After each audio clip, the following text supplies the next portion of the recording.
What's up, everybody? This is Chris Powers, and this is the Tasty Twist with Sammy B. Oh, yeah.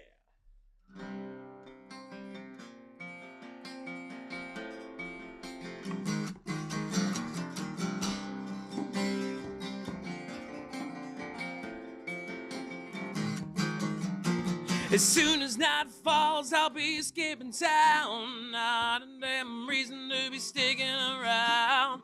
Looking for the party and looking for the sound. It's damn hard to do and there ain't nothing around. So just get on in and on tight, 'cause you and I are in for a hell of a ride. The truck's loaded up, tanks full of gas, and the law won't even bother to chase. Oh yeah. Well, there's no time for stopping now. And it sure is hell turning around. 'Cause we're southbound and we're flying high, rolling by the stars and the moon in that sky. Yeah, we're southbound, gonna be driving all night, going till this hell ain't no way inside. Well, it really ain't no better place to be than where the tunes are great. There's some good company, so we're southbound, and we ain't turning back now.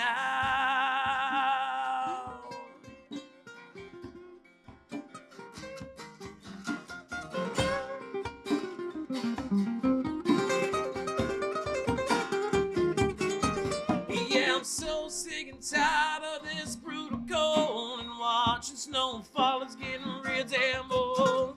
Wanna feel the heat, wanna feel the sand, and I wanna do it all with a drink in my hand. So just get on in and on tight, 'cause you and I are in for a hell of a ride. Packing bags, we're leaving at dawn. Don't bother calling, 'cause we'll be long gone. And the only thing on our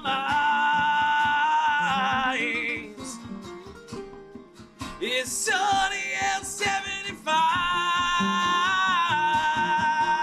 And we're southbound and we're flying high, rolling by the stars and the moon in that sky. Yeah, we're southbound, gonna be driving all night, going till this hell ain't no way inside. Well, it really ain't no better place to be than where the tunes are great.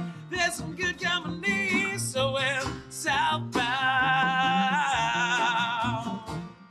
and we ain't turning back now. Y'all better get a good look right now, 'cause once we hit the road, there ain't no turning back.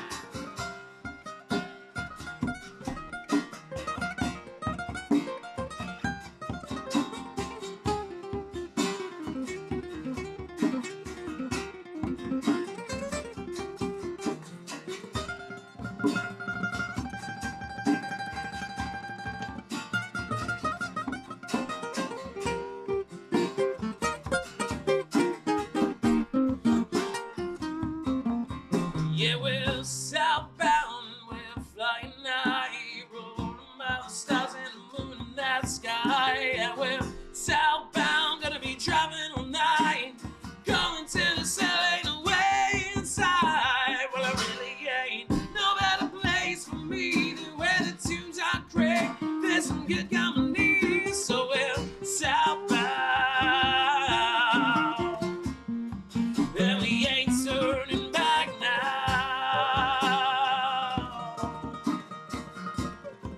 No, we ain't turning back now.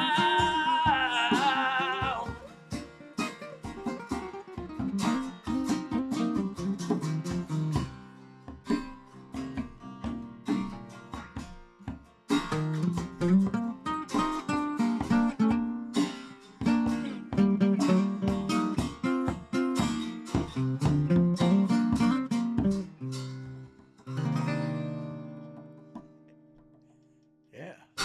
Sweet.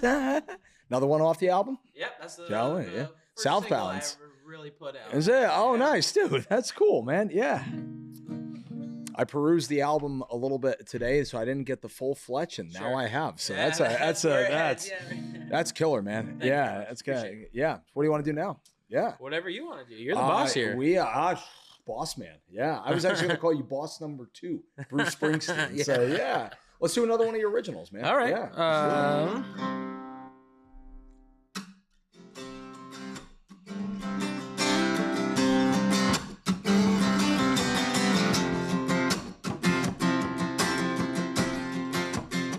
This one's called Raising Hell. Sweet.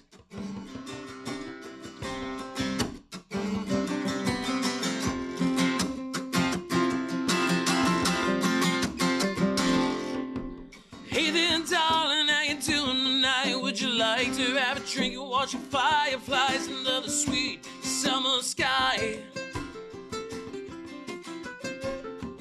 It's 11:45 on a Tuesday night, but we don't give a damn 'cause it's all alright. You are by my side, just you and I. And there's nothing that'll ever slow us down. On a summer night lost somewhere in my hometown. 'Cause there's always mission volumes, late night rides, going to parties and bars like it's going out of style. Nothing like it at night. Watching the summer sunrise, and the shows outside underneath those stars. Maybe see to find out who you really are. What's in store for tomorrow, we never can tell. Probably gonna race somehow.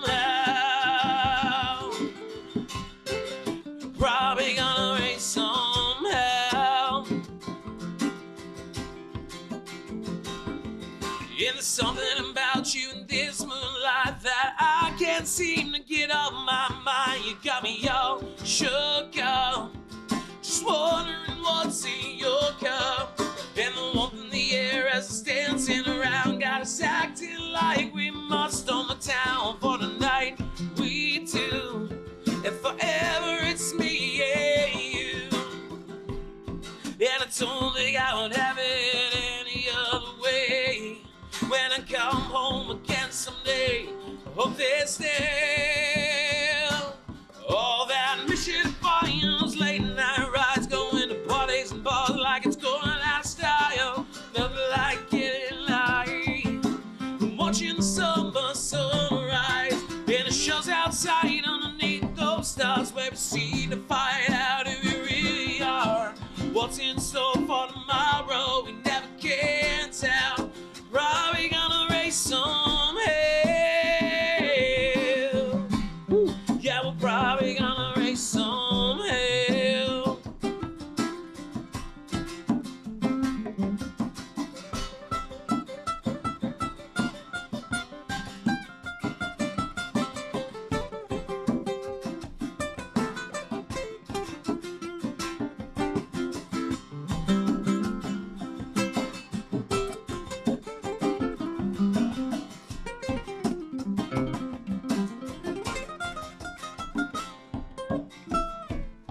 And there's nothing that'll ever slow us down. On a summer night lost somewhere in my hometown. 'Cause there's always mission volumes, late night rides, going to parties and bars like it's going out of style. Nothing like getting light. Watching the summer sunrise, and the shows outside underneath those stars. Where we see to find out who we really are. What's in store for tomorrow, we never can tell. Probably gonna race some hell. Yeah, we're probably gonna race some hell.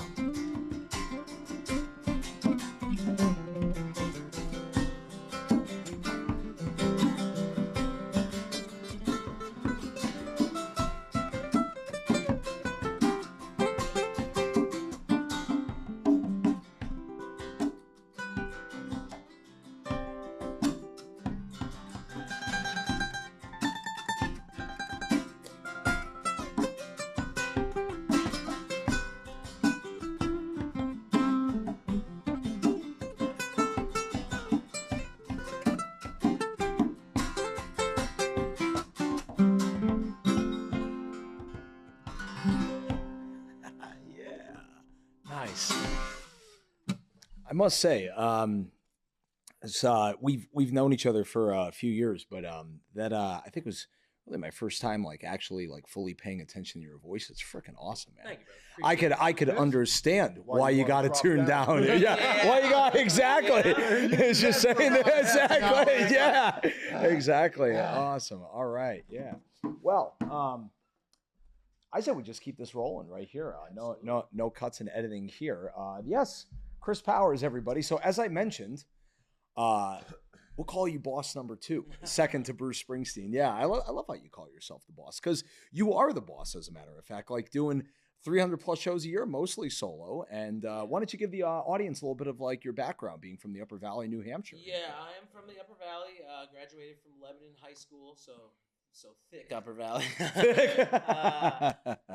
Yeah, and really, music's been a part of my life, my whole life. Playing in bands and playing different instruments and singing. And you said you're 31, so am. When did you first pick up a guitar and start taking lessons, etc.? I picked up a guitar in middle school, took a couple of lessons, but more I had people around me in my family and my family friends that are talented people that really gave me most of my lessons. Like I did a few things in school to be official, but really most of my learning came from being in the basement with the garage band kind of a thing. Just making noise and figuring it out. Out of your family, who would you say was number one as far as leading the way getting you into music? My dad, for sure. I mean, he was not very good, I guess, for lack of a better term, but like he loved music. Yeah. Loved and was not afraid to jump up in front of a microphone at any given point. What did he like listening to the most musically? Bob Seger. Nice. Yeah, classic stuff, classic rock. Nice. So you spent a lot of time listening to your folks' records, I would imagine. Right? Yeah, a lot. I mean, my dad always had the stereo on. Like, I said this to someone the other day. I can remember if you slept in on like a summer Saturday a little bit, all of a sudden the stereo came on. And it wasn't like... Was that your goal? Did you do that on purpose? It wasn't even like he was trying to wake you up by turning the stereo on, but that kind of became like the alarm clock. Like, okay, the stereo's on. It's kind of probably time to get up and get going. Free alarm clock if I've ever... Yeah, and it always was like a classic rock station kind of a thing. So. Yeah, dude, that's awesome, man. So did you take lessons growing up, like after a while? I'm sure you must have had some tutorials like along the way, right? Because your songwriting is incredible. I was talking to somebody the other day. I think it was, you know who it was? They're coming up on an episode, I think in a couple weeks. Sandy Land and Vincent. Oh, they name drop you yesterday. Yeah, that's I got awesome. them scheduled for an episode coming up, and they told me a story about how besides knowing you through Jim Yeager and probably the Skunk Hollow and everything from that's how like you and I pretty much first met. Yeah. But they also said that you attended some songwriting classes. Is that correct? No, actually I didn't attend any songwriting classes. I'm really unfortunately to say, because I like to think that I'm a classic kind of a person. Yeah. I'm really one of these internet kids where like at this point, especially when I want to learn something, I'm going to the internet. So like, it's all there. I mean, so much of it is there. And then, then also just conversations with people that I respect and asking like advice and pointers. Jim Yeager being one of them for sure. Shout out Jimmy boy. Shout out Jimmy. Yeah. He's been a huge part in my learning to songwrite. As far as learning to play, that really all came from just making noise in the basement. And then as I got older, like I sang in choir in high school, so there was some stuff there. I could see that. I hung out with the band kids, you know. Yeah. There you go. Make yourself comfortable. Yeah. I know, unfortunately, you got the back problems. Yeah, make yourself as comfortable as possible. Oh, I forgot about that. I thought you were doing that. And I was like, I got an unfortunate thing going on right now, but it's all right. We're getting through. Thankfully, playing chords and scales probably gets you through. It does, but I think the load-ins is what killed me. Yeah, absolutely. Yeah. So tell us a little bit about your career getting up to now over 300 plus shows a year in New England and Florida. We'll get on to Florida at another time. Sure. We'll talk about that. But what was your first live show? When was your first live show playing in front of people? Ooh, whether you made money or whether it was just very volunteer. early. So to go back to my dad, he always had a garage band around, and I was a drummer first. I gravitated towards the drums big time when I was young. Oh, making the noise. You have a favorite drummer still to this day? Not anyone in particular. I just like I'm a hard rock guy, so when you are really talented that way, I'm really blown away. It doesn't matter who it is. Right. Where were we headed? We were saying the first live show. First live show. Originally, Squirrel. That's all right. Yeah, for sure. Yeah. Rebecca could put a squirrel or a chipmunk in the editing. I would love that. That would be amazing. Really early. So I was a drummer so my dad always had a garage band, and eventually people fall out. So eventually he always needed a drummer. So luckily I had gravitated towards the drums, and it became my job. Nine years old. Yeah. Wow. Yeah. Very nice. Very nice. Yeah. And don't get me wrong, it was probably like a backyard party kind of thing. Yeah. There were people there. At 9 years old, it don't matter if you're sitting by yourself, you're doing it. Yeah. Hey man, that was the muscle memory is starting to, everything is starting to. You know, if I do my math correct, if I do my math correctly, that was the early 2000s. So hey, things still flew at that time, man. You know, we didn't have as much to worry about as far as cameras being on us all the time, phones. You can kind of get away with some stuff at those parties. Absolutely. You know? Maybe not necessarily the 60s and 70s, but yeah. But anyway, that was probably 9 years old. That's awesome. And so when was your first time playing guitar in front of people?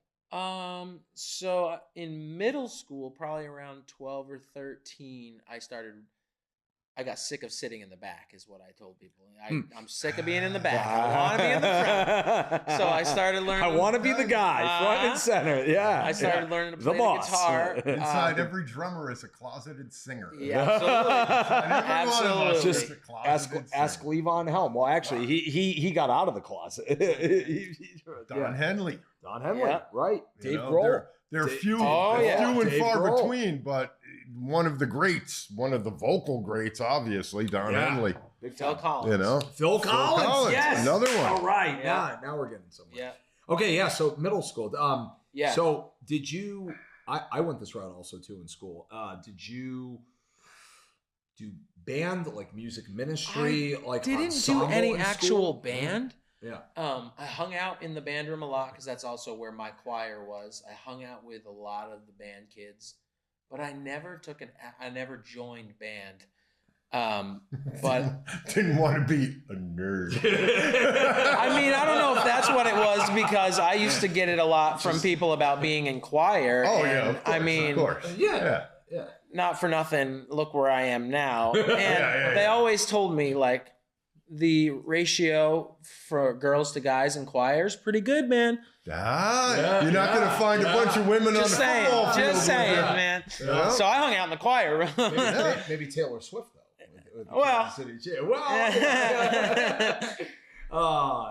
I picked it up right around 12 or 13 and just started learning the very basic chords and songs that we all know, the Simple Mans of the world, and just very basic 3-chord songs. I slowly learned through high school a lot. I was in a lot of bands, if you will, putting friends together and jamming on our favorite songs or figuring out what the best that we could, you know? Yeah, exactly. When did you start to realize that it's really where you wanted your working career to head? I always wanted it to be. I never knew if it could be. Right. Probably around 2021, I randomly ended up at a open mic night that a guy that actually knew my dad and used to jam with my dad was hosting. And I went up and reintroduced myself to him, and he remembered me. Shout out Brian Warren. And as soon as I did the open mic night, he was like, you can come here on a Friday and Saturday and make money Just to start play. building it, And I'm like, really? Yeah. And I was So is that when you really started like making money doing this? Like really? Yeah. So I was actually landscaping. landscaping at the time. And when I started realizing that like, hey, I can book like Thursday through Sunday and make almost as much as I am landscaping. and it's in hindsight way more fun. Way more fun. Way more fun. So that's really where it started. Probably 2021 and going out to a couple open mics and understanding that, hey, they hire people here on Friday and Saturday. And then you start to find places that book you for Wednesday and Thursday. And it's like, hey, you can make a week out of this. When you were starting to build this on that philosophy, was it overnight success as far as the word of mouth, like people going, hey, you got to get this guy now? Or were you, I know you do this like probably every single day or every single week at some point, the constant emailing, the reaching out to like new places. Here's one of my questions I wrote down. I actually came prepared for an episode. Do you have an agent or are you yourself? I don't have an agent myself. I work for a couple of agents that work for venues. Yeah. So they book the particular venue. Right. I mostly do all of it by myself, though, with the exception of them reaching out to me at this point with dates. Right. Yeah. But I would say. So you do about maybe like kind of like what I do, like 85% of your own work. Like yeah, a lot of it is me. And then the few agents that I work with, I fill the spaces. Right. So when you were first like starting to get busy, not necessarily to the level you are now. Yeah. Was it just a lot of you just reaching out to all the places like pints.pub@yahoo.net or something, and the sender's not working, and it's like Yahoo, AOL.com. Oh, rest in peace, AOL, and MTV for that matter. Rest in peace this year. This. Yeah, crazy. What is this about? What is this world? 2025. I know, man. Yeah. Just go on YouTube. That's what they're saying. Just go on YouTube and TikTok. TikTok. Yeah.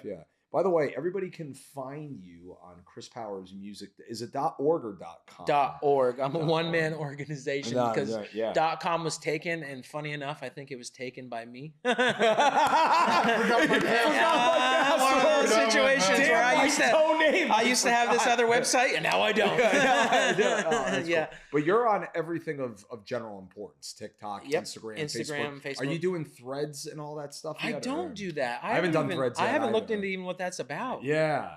I shouldn't ask you, but threads. Oh God, no. I actually have a social media lady that takes care of a good portion of my social media for me because it was coming too much. Shout out Penny Lane. She's amazing. It's impossible to try to pull off both things. All of them, and she's awesome because she's also a photographer, so like she's putting good content on there. But for a long time, it's funny. You're talking about coming up, like example. When I was reaching out to places before, I think about it now, like I'm so much more put together now than I was then. My show. Maybe not your back at the moment. My back is completely screwed. But that's from carrying it all. And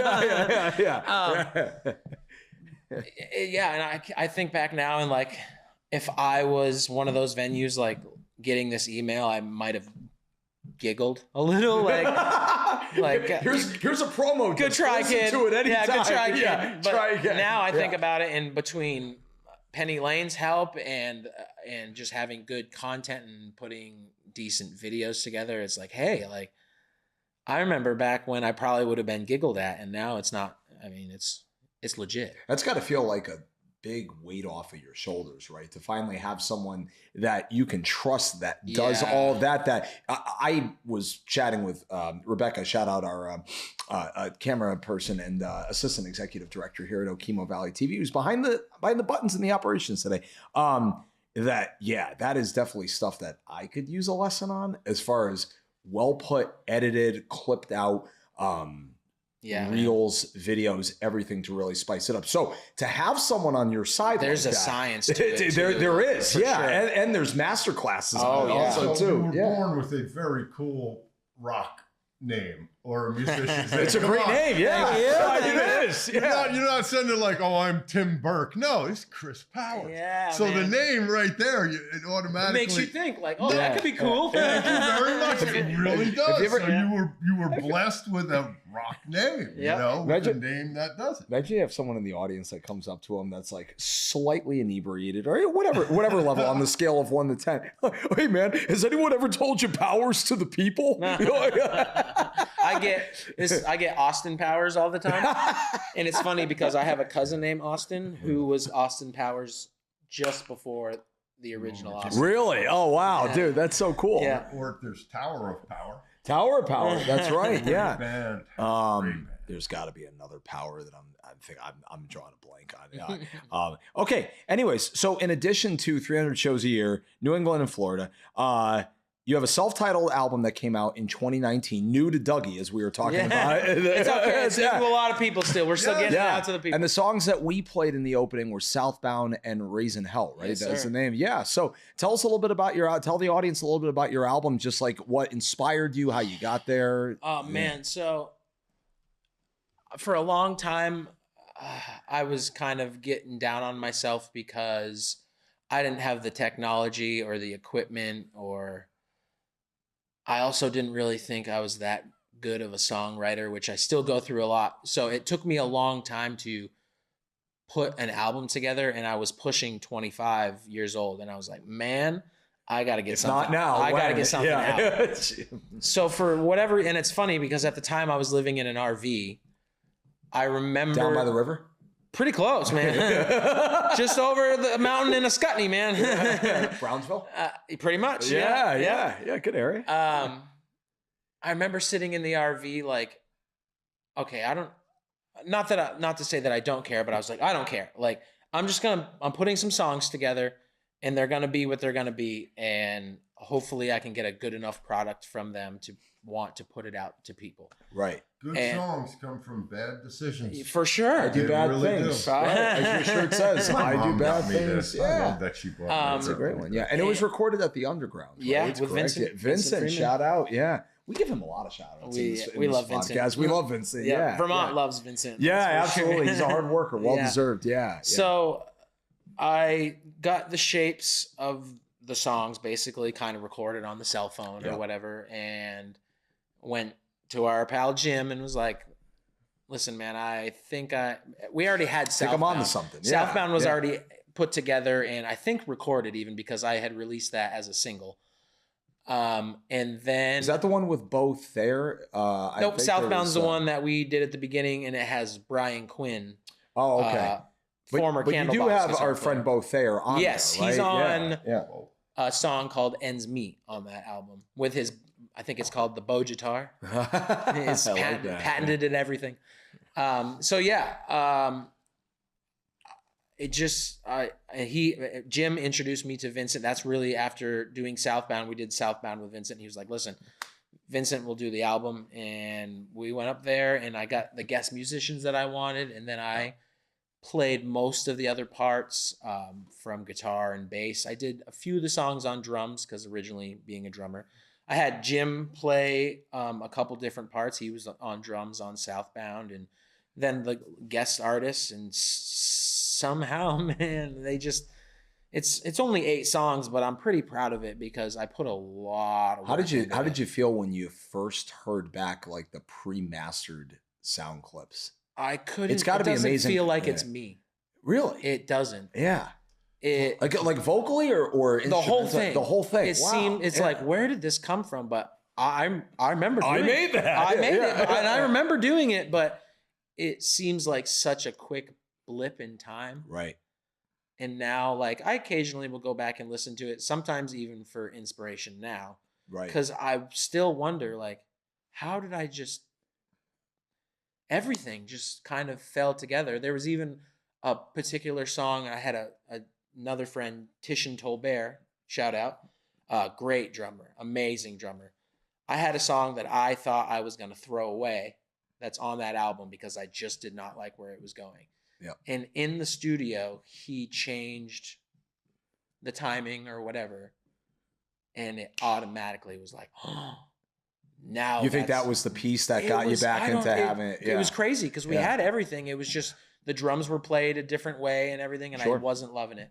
And simply him changing the way he did it, and I was like, all right, we're in it. That's the one. Right. It's a good lesson on teamwork, whether you're writing the songs yourself, and then when you put it together with other people, they could lay out some suggestions like, hey, what if we tried that? Maybe that'll like be the one that gets us over the top. I think the way it went too is he was even recording. He was in the booth recording his drum parts. And instead he I don't know, double time. Like on his phone just to kind of No, he was playing. He was something that your brain didn't go to ever. Right. And I was like, and it automatically clicked. So yeah, that's fantastic. The drums also, instead of blending, might have juxtaposed certain things or took your attention. I was really ready to throw it away. I was like, I don't know, I'll just back burner this one, and all of a sudden it was perfect, and it's on the album. So. And that is your one and only album that you have out one and only on the streaming album. platforms. Yep. Yeah, I have a couple other singles that I've put out, originals, and then I also put out. Is it a cover of an Aerosmith? Huge Aerosmith. Right. I thought I read about that. Yeah. What was the name of the song again? Crying. Yeah. Okay. Yeah. It's I love that like late 80s, early 90s. Like not everyone loves Sweet Emotion and all that. Sure. Yeah. I love that late 80s, early 90s anthem songs that they put out. Well, it's interesting because stay on that for a minute because I think you've. I'm a huge fan. Right. Yeah. Yeah. Now I think you have because I know we've come across in the Sunapee area before, which is where he famously has a lake house out there. Yes, he does. Have you met him in person or? I have I'm so glad we're talking about this. I have the coolest story that I have zero proof of. The only proof of that I have is that my wife was there.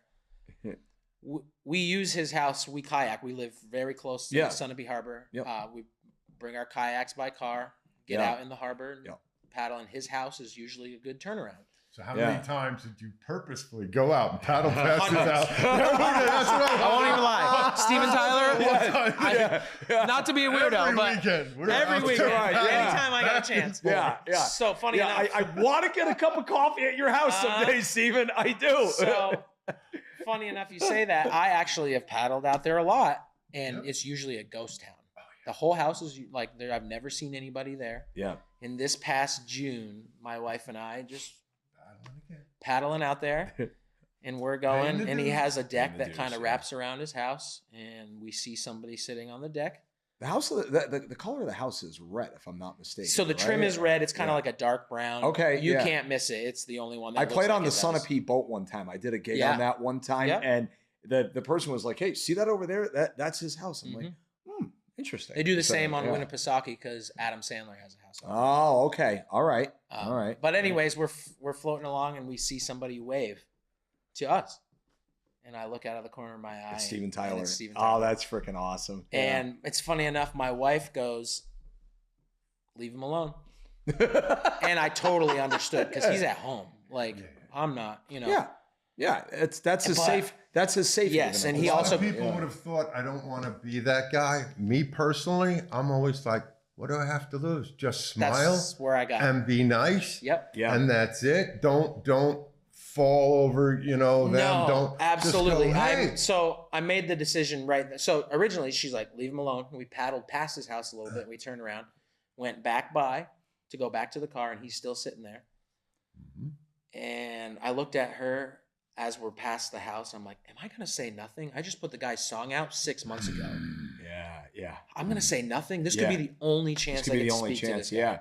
Yeah. And then you truly don't know also too. Like, is he one of your heroes that's actually like laid back and everything? Yeah. So I haven't met too many famous people in my life. I've met a few. Some of them I was young enough to not know better, meaning like how to approach the situation now. But the couple in the last couple of years, there's like a few people I met. I'm like, oh, they're kind of like big shots.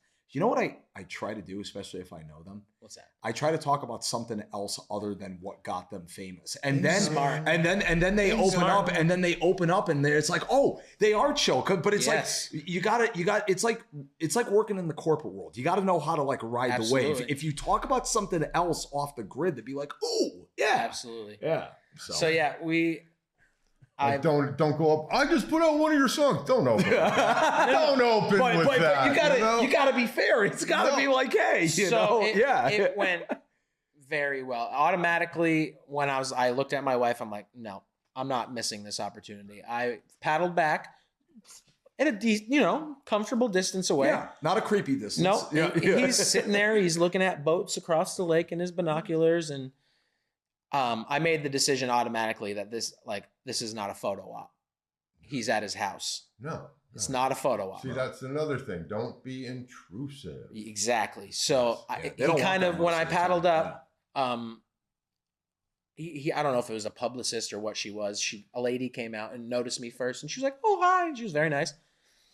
And he took his binoculars and he put them right on me. And I think he might have been looking for my phone. And I think when he realized I don't have I'm not recording you.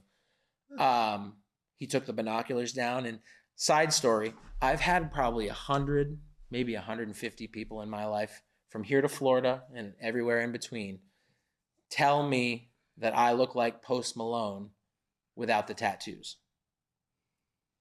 The only person who could see it. The only person which is a compliment, by the way. Oh, I love Post. Shout out Posty. Yeah, with how accomplished he's getting. For sure. Yeah.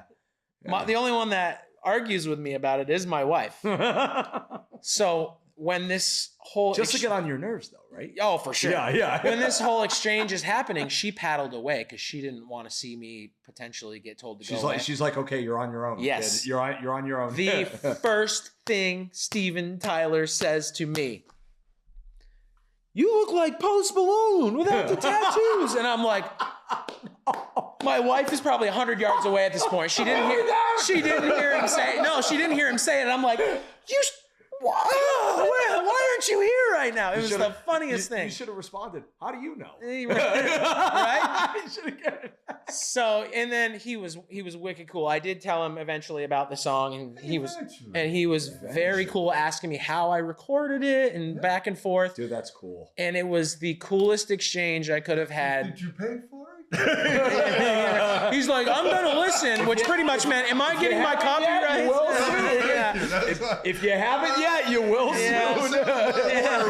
It's like, she's my lawyer. If I see you're making money off it, my lawyer will be in touch with you. Yeah, point of the story: pay your taxes on for time too.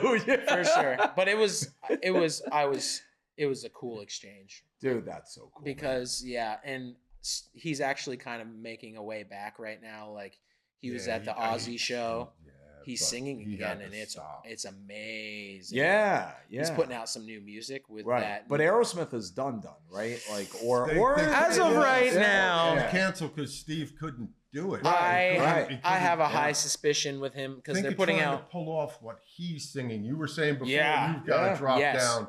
No. He doesn't have that. He doesn't have that luxury to drop down. When I did the cover, I had to drop it down a full step. There was no way. Some of the places he goes and some of the things that he hits are just incredible. I have a high suspicion because they're putting out a couple of new songs with that kid Youngblood. I don't know if you've seen him. They're teaming up and they're putting out like a 5-song EP together as Aerosmith. Hey, and it's something. I have a high suspicion there will be more background singers, more. No, I think there's going to be a couple of farewell shows. I think they'll do. I really do. I think there's going to be like a Boston, a weekend. Something, you know what I mean? Yeah, But shout out to him for doing that because I recently saw a video of David Lee Roth. And I asked myself. I saw the same.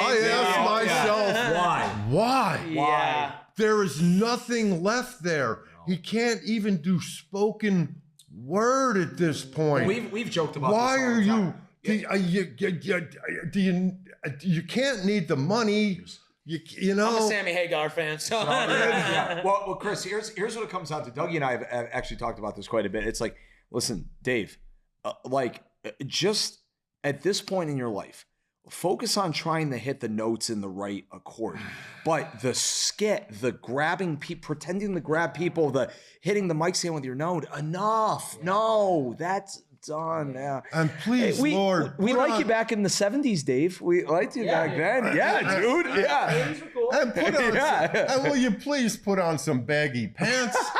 You know, and some long sleeves. Yeah. Nobody wants to see 72. your arms swinging in the breeze when you're holding up a God. microphone. God. We loved you. We love you now. Don't go out like that. By the- Don't Brett Favre it. By the you way, know? yeah, and don't be a criminal also too, like Brett Favre supposedly is. He was one of my heroes until then. By the way, shout out Bobby Weir, happy 78th birthday, Hey. Bobby Weir. Yeah, I can't believe he's still not 80 yet, but he was the young guy in the band. You know? He was. He got Yeah. in at 16. All right, They had to go ask his mom for permission for him to come on. Oh, so we talked about this earlier. You go south in a month, and you go south all the time. Why Florida, my friend? Yeah, I'm just saying. How'd you get Because the it doesn't connect- snow. How'd you get the connections years ago? Is it family, friends? So the first year, the RV I lived in, I just went down on a complete whim. All I thought was if I got as busy as I did here, going to open mic nights, could do it down there. I could do it down there, Oh, yeah, it. yeah. and Probably even boy- busier if yes, you. boy, yeah. was I right. And yeah. at that point, I met a good friend, Bob Dean. Shout out, Bob Dean. He's a good friend down there, and he always has a place for me to stay. It's awesome. And it's 20 minutes from Clearwater Beach. It's a place to be. Is that near Key West? No, I wish it was because. But you have played down there. Have you played in Key I went West? on Yeah. the road with a friend. It might be 2 years ago now. Man, time is flying. Yeah, it is. Yeah. Who is very big in Key West, and I went down opening for him, and have been there a couple times. And I also proposed there. That was a completely other Nice. side thing, but yeah, Nice. I've been there Yeah. a couple times. Yeah, and married man, you have a kid on the way I also do, too. man. Yeah. 1 month or so. You got I'll a be you got a name dad. picked out yet? Or, I do. His name, yeah. rockstar name, Dax. Powers Chris. No, Daxton George Powers. Nice. Yeah. That's a great name. George is his grandfather's name. Nice. Daxton, I love the name Dax, but I didn't think that Dax Powers rolled off the tongue nice, so we added No, an yeah, extra no, syllable.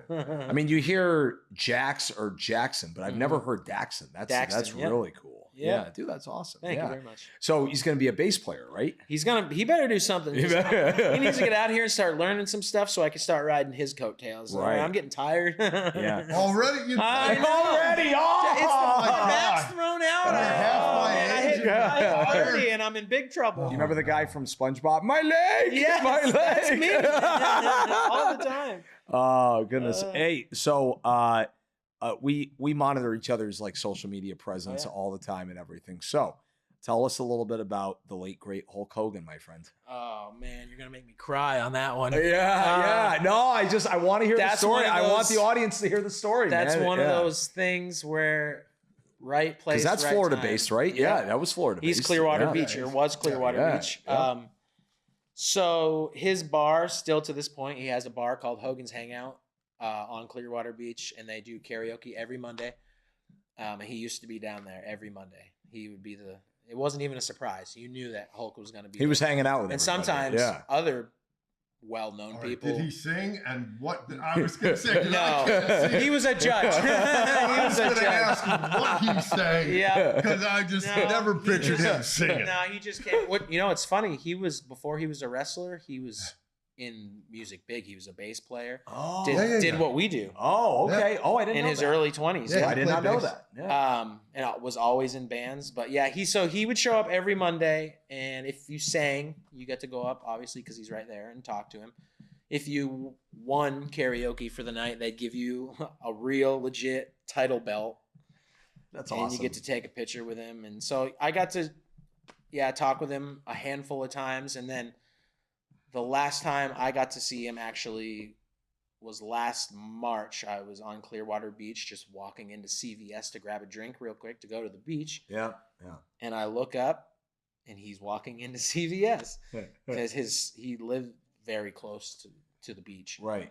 And I left him alone for a minute, but after he was done doing what he was doing, I was like, "Excuse me, sir," and I reminded him. I showed him the About picture. the karaoke stuff. Yep. Yeah. And he was like, "Oh, brother, when you coming back?" He was one of those famous people we were talking about. Really- that really was chill. Really chill. Really Super chill, yeah. welcoming. I kind of made acquaintances, I'll say, with his son as well. Okay. His son is a DJ, and I played his bar a couple times, and I would play, and when I would get done, his son Nick would automatically start DJing, and we kind of made a friendship there. So now whenever I go down to Hogan's Dude, Hangout, that's fantastic, man. they know who I am, and That's awesome. it's one of those things you don't. Same with the Steven Tyler thing. You're like, yeah.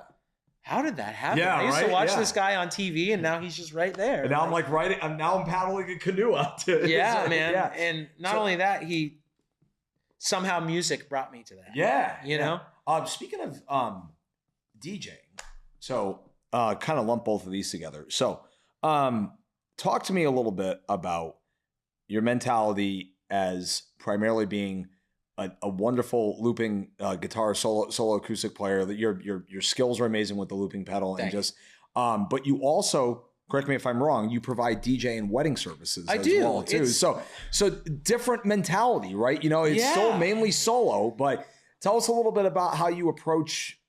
I mean, it's kind of weddings, songs. I got kids. I gotta make money. Yeah, besides That's pretty much number soon one. enough, I it got will be a that. speaker. Here's number one. Yeah. make There's money. number one. Yeah. Before that, Put food on the I table. think really how that started was I did a cousin's wedding, Okay. who had me play for her to walk down the aisle, and I did some Ceremony, DJ yeah. stuff. And Uh-huh. I remember that particular day because that was the first day I was asked for a business card, and I didn't have one. Ooh. That was one. that early. It was that early though, where I didn't even like. You're right. I should have a You business. should have a card. business card. And I think that like I could do weddings Yeah. somewhere. I got a speaker. I got a speaker. I got I have an XLR cable. Eventually, I'm halfway there. Eventually, I had DJ lighting. I'm like, let's do this. I got a brain. I got a light. Yeah, man. Yeah. Chauveau little doodads. Okay, Yeah. I'm good to go. And I couldn't even tell you that. I remember that wedding, and I couldn't even tell you. At this point, I've done hundreds. Nice. I probably do an average of 8 to 10 a year. And I've always just like my solo show, I've built up. So like, you're right. I used to show up with a speaker and Right. a few lights. Right. And now like I show up, I want it to be awesome. With your little iPod thing. Yeah. Pretty much, man. Yeah. And it still kind of is that way because everything these days is just run from an iPad or your phone Yeah, anyways. Right. But you're totally right. But DJing is a science in and of itself. It is. Because you've got to segue at the right moment from song Yes. to song, along with lighting, along with the Yep, you know, the nerve-wracking occasionally, part yeah. is the important parts of the wedding. So like if you're Yeah, playing yeah. the music when she's walking down the aisle, don't screw it up. Don't screw it up. Yeah. But all in all, it's just become this fun thing where like, and I do a fun thing usually where I talk to the groom because like you said, I'm more of the musician Mm-hmm. where I plan out everything that she wants for me to DJ, you know, her everything, the important Mhm. stuff. But then I go to the husband. He's just the middleman. He is. But I go to him and I'm like, hey, so I don't know if she knows this or not, but I'm a musician and I have a small set of songs that belong at a wedding. Yeah. And 9 times out of 10, I set up to do my solo thing and the bride is blown away because she thought she had a DJ. Right. Not also a live musician. Not also a live musician. Yeah. And usually I've never had it go bad, like where they're like, oh, well, we didn't want that. Like, no, they are. So usually, you double up. Sometimes at these weddings, you most do, weddings I double up. Yeah, you double up. That's Yep. great. Just to be prepared. Yep. Dude, that's And marketing 101. Yeah, right there. and it's just like even most of the people that are attending the wedding kind of like, you know, they treat you like you're not bad, but you're the DJ. You're whatever. Yeah. All of a sudden- not us. Yeah. All of a sudden you start playing and they're like, what is I thought this kid was a DJ. Yeah. So, It's like, oh, he can hold his own now Yeah. also too. Yeah. yeah, and I don't know when I started. Like I said, that wedding for my cousin is where my DJing wedding started, but all of a sudden it just became a thing where people mentioned my name from the last wedding I did, and now it's enough for me to do multiple weddings a year. And so. that's good bread and butter right Absolutely. there. Yeah, I have to ask because people ask me this at shows all the time too. And they're like new people that you meet at shows and stuff. They're like, dude, the looper pedal, is that all pre-recorded? I'm like, no, man, it's right on the fly. And so you do everything right on the fly. Everything is also on the too. fly. Yeah. I might have a couple of little secrets there that I'm not actually supposed to tell anybody. Yeah. But it's like a seasoning. You don't want it. Yeah. Yeah. 98% of what I do is done 100% in front of you. If I screw it up, I erase it and do it again, kind of a thing. So yeah, I mean, don't get me wrong. If there's a pre-recorded thing, it's for the flow of the show. Yeah. But and some are better than others. You know when 100%. And you know other times, I should have made that. I gotta rush that. I gotta So- almost Get him forget next that time, chord. Tiger. Yeah, get him next time. I Yeah. get that a lot too. We're like, so you're like pre-recorded everything? I'm like, no. No. Like when you see me slapping on the guitar, we're recording No, that. that's how Without- it's gotta be. Yeah. With how many shows a year do you write set lists before shows, or? I have a general, I meant like a specific order. so I have a general order that is every night, and I take, depending on where I'm at, who's in front of me, that sort of a thing. Exactly. I take Reading this the out room. and put What that kind one of in, venues but you're at. What kind of Yeah. You know? what does it sound like after you do a sound check? Are people really going to be eating at the end of this? And when I'm opening up, are they going to be finishing up? You can't just drop in with stuff. You got to slow Yep. it in there. so yeah, I have a general order of things that changes here and there every night, but Right, it yeah. kind of stays the same. And then I get bored and I learn some new songs, and then we make a new general order. Yeah. With how busy you are, besides trying to find the time to write more originals and releasing singles, which I know you mentioned is going to be on the horizon too. But how many covers a year would you say that you learn to throw into the rotation? 5 to 10? I would say maybe 20. 20? That's a good number. Yeah. Sometimes more. So I'm a mashup guy too. Yeah. So I'm famous. I'm famous for learning half the song. Yeah. Because I only need half of it, and then we're gonna do something else. So as long as you know the infamous chorus that everyone knows. Yes. Yeah. No, it's brilliant. It's like, here's a set for everybody with ADD. absolutely. Just shoot them in little pieces. They're as happy as clams. And I love it when you're watching, someone sitting at a table and they're intently watching you, ADHD? and you change it up, and they notice you change it up, and they're like, yeah. I would have never guessed this was this song. I love that. Yeah. So, or if you stop this song and go to the next one, and they're like, how did he do that? Yeah. So You mentioned earlier in the interview, by the way, everybody who's tuning in at any point in the podcast, it's Chris Powers, the boss. ChrisPowersMusic.org. yeah, one-man organization. One-man organization. You mentioned that you're a quote-unquote internet kid, like finding the stuff. Yeah. And I would say majority. So with scales and chords, how did you eventually process that as you were beginning to learn the guitar and now mashing it together? Now it's like second language. But So as I said earlier with the recording thing and not always having the gear or the setup, I didn't always have the internet either. When I was younger, I can remember the particular book that I had that had everything in it. Yep. And I ran with back in that the for day. a long time. Yeah. Always having someone, within the GarageBand again to maybe bounce, like if I didn't understand something. Right. If you didn't understand the pentatonic scale yet, Bounce it off someone who did understand. Yeah, and I do say that I'm an internet kid, but that probably didn't start until my late teens. Oh, sure, yeah. Early 20s, where I had access to that. when where I'm like, smartphones became a thing. get on the internet and learn it, man. And Exactly. I yeah. do. I have my silly favorite YouTube people that I like to go and watch their videos specifically and learn. What would you say is a great method for you for practicing or warm up when you do? Is it start with scales slowly, chords? What interests you the most, like with warming up? Pick up the I would Takamine. say, I would say I have like a weird thing. It's not like just like running. It's nothing. It's absolutely nothing. But no, it's something. sure. Like when I pick up my guitar, I probably do something like that every time. Yeah. Or I've started learning. The guy I went on the road with is a big tapper. And I've been blown Is that away. correct me if I'm wrong, I'm looking at my notes, Rob Benton, Benton. the national act? Yeah. He's a big tapper, and it always blew me away to see him tap. So like now it's like and learning, doing crazy stuff like that. So That's Eddie. my warm up, man. Like, Eddie, and I probably do that for like 30 seconds, strum some chords, tune it real quick. Yeah. Showtime. You know what I mean? You know, who's a guy you should check out if you haven't over the years. He's a world famous acoustic guitar player. I saw him last year at the Lebanon Opera House. He doesn't really sing much during his sets, but Tommy Emmanuel. You ever? Oh yeah, I've heard out? him. Yep.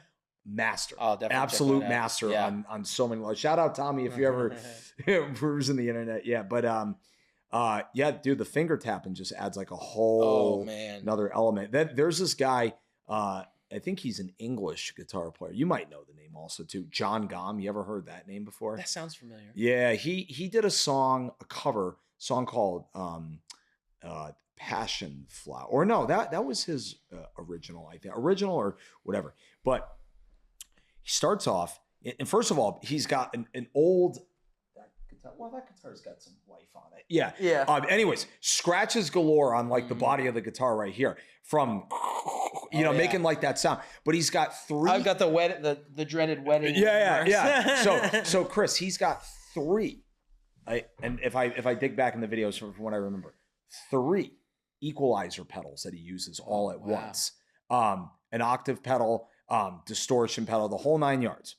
And it's this video. It's like a 7-minute video. It's called Passion Flower, released in 2012. Blew up the internet. It's what got him like famous and getting like over to the United States and this and that.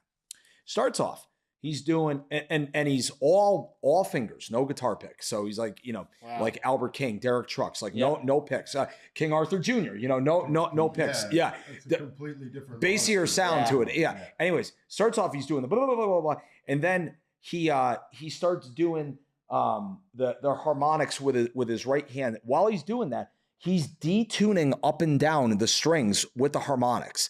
And that's like on all 6 strings. So not only is that mind-blowing enough, then he starts doing like drumming all with his hands with the pedals and the slapping and the extra harmonics there. And then, as mind-blowing as that is, then he sings with an octave pedal with his vocals. Wow.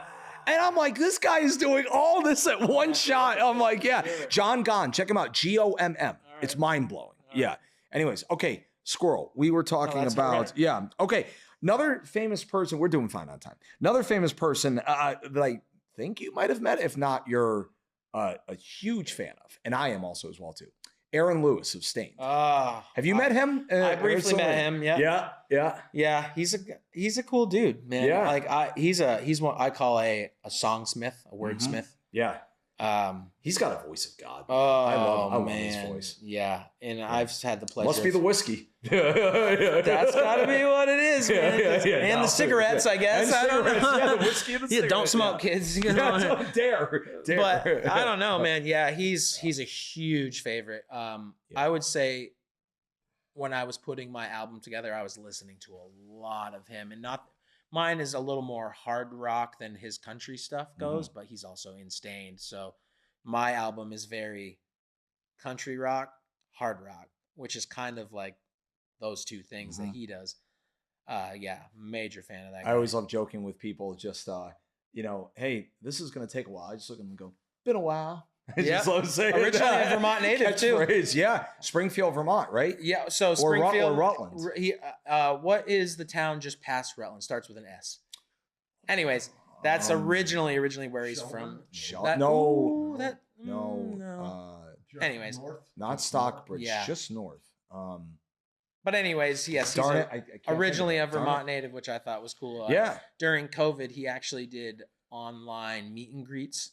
I remember that. And I did one with him. And it was funny because he had to actually call me a couple of times through the system that he was using because I was in a Scutney and the internet was bad. And he goes, dude, where are you? And I'm like, Scutney, Vermont. You heard of it? And he's like, oh, yeah. Oh, yeah. Then they're a handful. Yeah, that's cool. So tell us a little bit about, so when you're preparing for all the shows that you're doing, do you listen to music in the car? Do you listen to podcasts? Do you go silent? Do you have a sneaky genre of music that you like listening to outside of the heavy rock country that has so influenced you? I do kind of all 3 of those. I'm a big podcaster. I have a handful of favorite podcasts that I definitely look at first every time I get in the car. If no one has a new episode, I'll move on to music. It depends on what mood I'm in. It's actually funny. If I'm on my way to the gig, I'm more likely to be rocking to some music than on the way home. The way home, I'm either podcast or quiet. Right. You're decompressing. Sometimes I do like you're quiet. Decompressing. Your energy's coming down. You're tired. Yep. You know, you got a little bit of energy left to get home. Yep. Yeah. So yeah, I do kind of a mix of all three of those. Gotcha. A genre, I love like Post Malone and his hip hop stuff. I had no idea how great of a country singer he is. How just great he is. How great he is. Period. Yeah, exactly. Like if you think about it, his hip hop stuff, it's good stuff. It's catchy. Then example, during COVID, he did a live stream with Travis Barker playing all Nirvana songs. And it was amazing. Wow. And now he's a country star. Yeah. And good. Yeah. It's like, dude, that he kid. also like writes, he's written a couple of just him and the guitar solo acoustic singing. Like there's one song he did called Stay. I think it's called. I love that song. Yep. Yeah. But yeah, just so genius, man. Yeah. I love Post Malone for sure. Yeah. I love like Wiz Khalifa and crazy stuff like that. I think it's some like deep also too, like EDM music, like electronic music. Do you like listening to that stuff? If I find beats because you're a DJ, you know. And if I find something catchy or even that makes me laugh a little, I'll put it on the car obnoxiously when my wife is in there, and rock for just a second, and she'll just look at me like, dude. I've even. Lamb of God. So, corn. I even kind of mess around with that legitimately too. I was just gonna say, whatever, like you said, whatever is a great beat, whatever hits you, hits you. And doesn't matter if it's male, female, hard rock. Don't fight it. No, Absolutely. exactly. Yeah. Don't fight. Don't go in with that. Yeah. Oh, this is classical. I'm not going to like it. Just leave your brain open. Yeah, exactly. Leave your brain open. Don't overthink. Yeah, I'm trying to think. Yeah. I occasionally go extremely obscured, mostly again to get the reaction out of my wife. I'm kind of all over the map. I mean, I love this back and forth banter. I do. I stick to hard rock and the country thing a lot, but I do branch out where I'm just like, I need something different.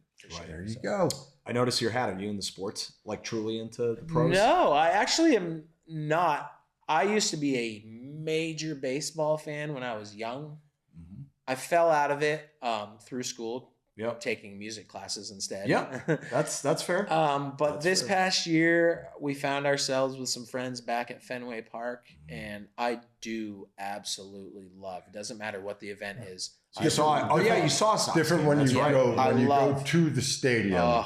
That will specifically Fenway Park. Reset your addiction because I think it's the disconnect when you're watching it and there's so much of it. But when you go there, the experience of it and the pace of it then settles you down. It's not like you could turn around with commercials and you're moving around. No, don't get me wrong. Like I'd go to any event at any venue, but there's just something about that area, Boston, man. Fenway's a great time. Somewhere along the way, I never used to have like where I'm from pride, and of course I'm not from Boston, but like all of a sudden I'm like, I don't think anybody has New Hampshire. I'm from their pride. I've never. No. The guy who hosts that show, the late night show, Seth Meyers. Meyers. There we go. He actually throws out the New Hampshire thing once in a while, but it's rare. I had such a good time, and I didn't follow it much through the season, but I followed enough to know whether they were winning or not. And I all of a sudden found myself they made the playoffs. Yeah, and I all of a sudden found myself like, am I following baseball again? Yeah, I'm a Sox fan. It would be a good time to follow it though, because I'm a big sports fan. Yeah. It would be good to start following baseball again because they have a pitch clock now, so the games go faster. So funny enough, so it could be under 3 hours. You could watch. That was something I learned going back, and all of a sudden I look at the clock going down, and I had to ask my friend. I'm like, "What's that?" And they're like, "Oh, that's the new pitch clock." Pitch clock, like, it's about time. Since when? They needed that. Yeah, and the old. Some of those games, only throw the first once. All right. Because some of those games 4, 5, 6 hours long. No, especially the Red Sox Yankees games. Back in 2004 when they came back down 03. That's back when I was a big fan. Oh yeah, I was a sophomore in high school, and I remember I was supposed to be doing my homework, but it was 2:00 in the morning. I guess I'm watching David Ortiz at a walk-off. But 6 hours after the game started, I don't think that's going to work for the fans of the ADHD today. 7, 8 pictures a game. Used to be 1. Yeah. You know, and each time that happens, there's a 10-minute thing. 6 pictures, there's an hour. Yeah. Now everybody going pulled crazy. his fingernail and they're on the IL for like 6 months, you know? Like they pulled the No, fingernail. he's a specialist. He never pitches more than 15 pitches. What? Yeah. It's just like a warm-up for most And guys. for $3.2 million. Right. So for the TikTok generation and the ADHD generation, this is perfect for pitch clock. Yeah. Absolutely. Hey, let's wrap things up a little bit here. So once again, everybody, you can find him on chrispowersmusic.org. He's on all the things, TikTok, Facebook, Instagram, all the important stuff. What do you see as far as goals going forward, 2026 and beyond? Well, I'm going to be a dad, so that's going to eat up some time, but I'm okay with that. Probably for this first year to be comfortable. And I say that like 300 shows or, close to 300 shows is a lot. Yeah. That's like summertime is sometimes 10 shows a week. Mm-hmm. I might, and you're the first one to officially hear this, I might be okay with not doing 10 shows a week next summer. You think? No. Hanging out with my kid would be fun. You're about to not get a lot of sleep. That's what you're not lying. In addition to being a musician, not getting sleep already. You're not the first person to say that to me. So to be comfortable, to find a healthy balance. Yes. To still be happy playing and being able to do a good amount of shows, but not just grinding it into the ground. Do you ever get burnt out? I think we've talked about this before. I go through a burnout probably a year. Yeah. Well, look at it this way also, having a kid is going to give you a lot more to write about. For sure. I'm definitely looking forward to that. In a good way. Or songs of you thinking about your father and what he went through and, putting that in there. No, a lot just more. Life in general. Right. There you go. So and I would like to use maybe some of that time that I'm not playing a gig because I can hold a kid here and press record here, we can do that. Sit and write. Absolutely. Just sit and write. Just sit there with he's okay. Okay, good. Here's something for you to consider along that line. The kid being on the lap. Yeah. You have the kid on the lap. The kid's got the headphones. He's at a wedding. He's pressing the buttons. Meanwhile, the kid's ears are protected. He's adding more to his social media content and value by bringing his kid along to the wedding. Let him run the lights. As long as the wife agrees. I was just gonna say. My wife is pretty cool. I think I'm in business. To go along with this. I was getting to that. Yeah, exactly. Yeah, that's absolutely. No, that's great though. But are you going to be releasing some new singles probably in the coming years? Yes, I am. I'm aiming to.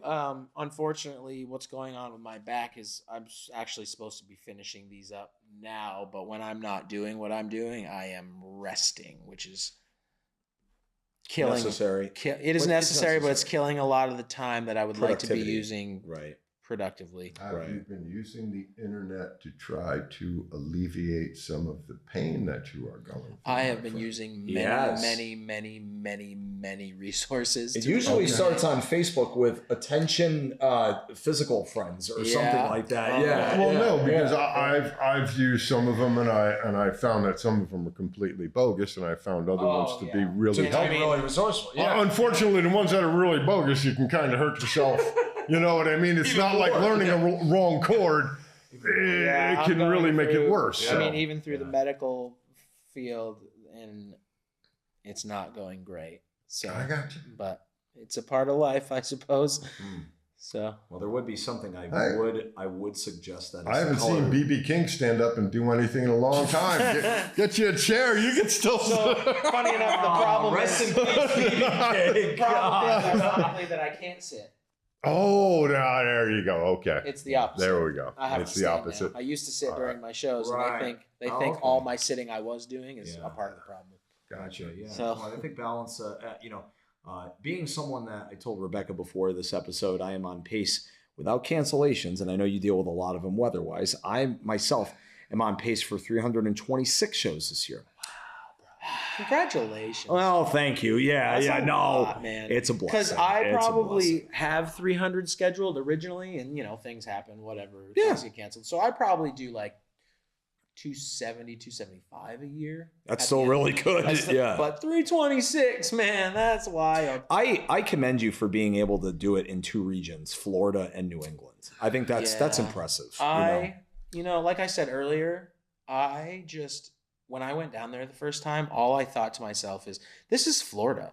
It's a beach area. That's a party area. It's a vacation area. There's no reason I shouldn't do the exact same thing I did at home and end up with a full schedule. And it did not take long. No reason at all. They got umbrellas. You're underneath. You're not out in the sun. They don't As cancel. soon as you meet the right person who Right. handles the booking or whatever. You ain't got to drive through a blizzard to get there. Yeah. I'll take a 50-degree day in Florida any day over Thank a you. negative 50-degree day up here, man. Thank you. You know what's Where your fun? gear's frozen in the back. yeah. You got to put your guitar in the guitar's corner near the frozen. fire while it warms up. You got all the buzzing on tune the it strings. 3 times. Yeah. The strings are buzzing because the truss rods all on the rack as Yeah. they're playing. Oh yeah. So, Last question before we give like shout outs to people that we want to that are inspirations and give people a shout out Sure.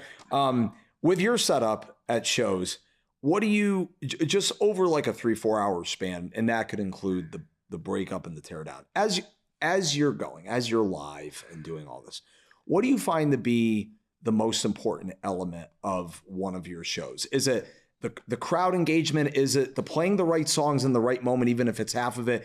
Is it some of your pedals? Is it the Vistaprint vinyl board that has the QR code in all of your socials?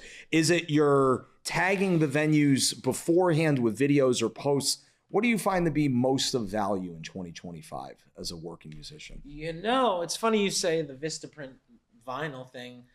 I love that thing, by the way. That's why I brought it up. Yeah, so I actually got a little out of control now, and for my big shows, I have an 8x8 one that collapses. That collapses. I love it. Yeah. Collapses like one. I love it. Yeah, that I forgot. When I put it up, people are like, "What is this kid doing? Who's this guy? Yeah, wow. You're gonna break out a projector. You should just put right, a screen pretty and a much. projector up there. You could just see someone go, "Hey, Powers, you might want to tone it down a little bit again." Yeah. it's So just- I had one place actually. I put it up in a casino, and they're like, "Yeah, I don't know if they're gonna allow you to have that." I'm like, Well, not to have this attitude, but I'm not taking it back down. So you want me to play or Not to be that guy. Yeah, Not right. To be that guy. Yeah. But those are important. Like, I get a lot of traffic from a QR code being on that thing. You know what I mean? I also get tipped a lot of money because it brings you to a few different places, your Venmo, whatever. And I can remember. And then that's linked to your pages, To your website, Facebook, Yes, Instagram, everything. eyeballs. And those are automatically then inside that person's, whatever you young people call it, the thing. The algorithm. The algorithm. The monster. Yeah. you The know? iCloud. and even a week later, if you so you're doing something, that automatically pops up into their feed because they went there that one time. So that is it a cookie that's left It's in a there? cookie, yeah. You have to right. accept all the cookies. Well, by the way, too. crumbs, It the could be crumbs are oatmeal, left in yeah, there. the crumbs are there. So right, it's a constant. It's a constant reminder of sold a people, cookie from the to people that, oh, hey, yeah, I was there. I liked them that time. Yeah. Oh, hey, I'll go. Here's a this cookie. time. Take this cookie. I've Yeah, that's right. so Yeah. example, like with my ridiculous 8x8 banner, it costs a little bit of money. And in my head, $200 at least. I'm like, did I really need to do that? And then you go to a show and you make half the money the banner costs in tips because of the QR code in just one in show. tips. And you're like, Yep. well, I guess I don't have an argument now. And And now, that was totally worth it. And now, if you want to put it in perspective, because money travels in weird different ways, right? Especially cash being king.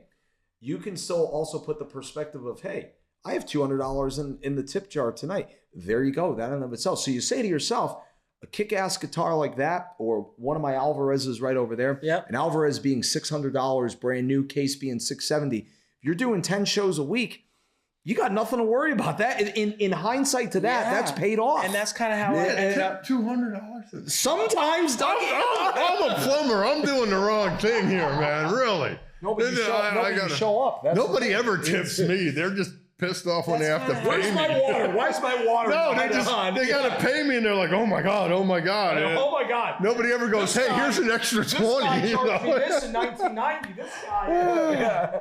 That's how I've ended up with most of, pulling the trigger on most of the things that I use for gear at this point is doing the math like you just did. Like, You got to have tools, is brother. it reasonable? And you Gotta have and tools. One of my favorite sayings is 2 is 1 and 1 is none.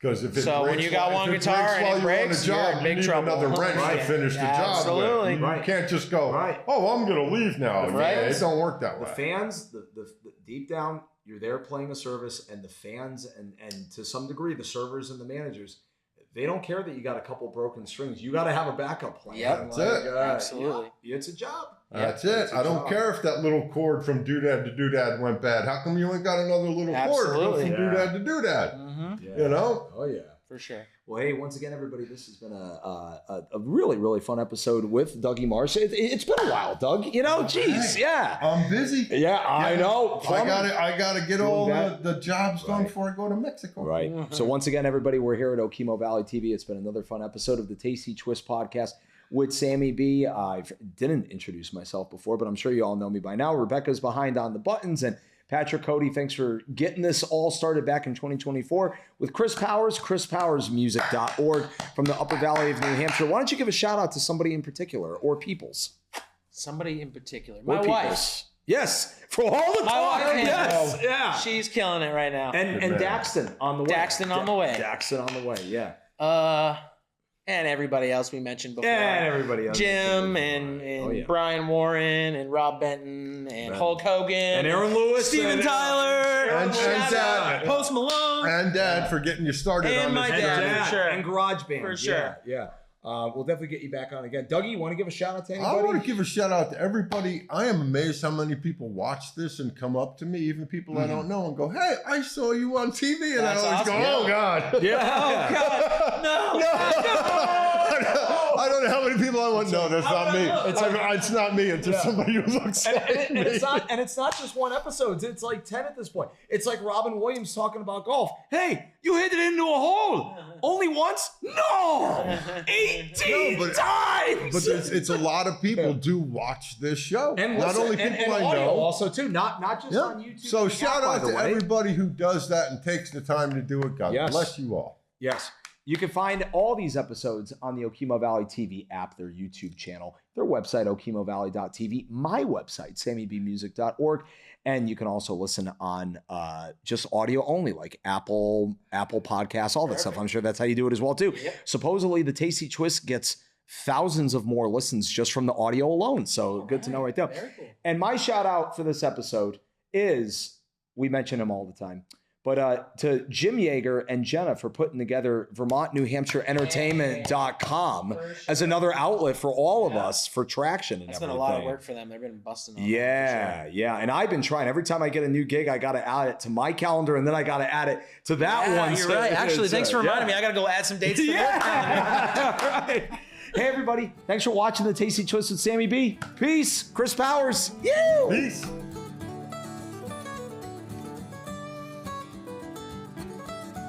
Hey, thanks for watching another episode of the Tasty Twist with Sammy B. Be sure to follow it on okemovalley.tv, follow it on cable, or download their mobile app. You can also follow every episode on my website, sammybmusic.com. Have a great day.